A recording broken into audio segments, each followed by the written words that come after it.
যারা টাইলস মিস্ত্রি আছি আমরা অনেকে কাজ করি আবার অনেকে কাজ বুঝি না। চিপায়-চাপায় কিভাবে কাজ করতে হবে সহজে বুঝতে পারি না।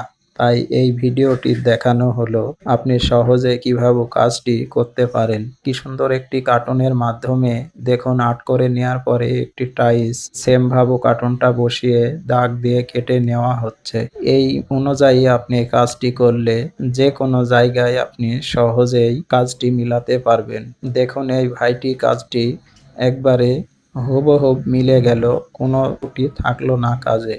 তাই এমন ভিডিও দেখতে চাইলে পেজটি ফলো দিয়ে সাথেই থাকবেন। পরবর্তীতে দেখতে চাইলে আপনি টাইমলাইনে সেভ করেও রাখতে পারেন। এমন ভিডিও সহজে পাওয়া যায় না। তাই যেখানে হোক সেখানে আপনি একই পদ্ধতি ব্যবহার করে এরকম কাজ দেখে করে নিতে পারেন। আর এরকম ভিডিও দেখে আমার মনে হয় না যে আপনাকে আর কোনো ভিডিও দেখতে হতে পারে। তার কারণ আপনার একটু নলেজ থাকলে এরকম কাজগুলি আপনি খুব সহজেই করতে পারেন।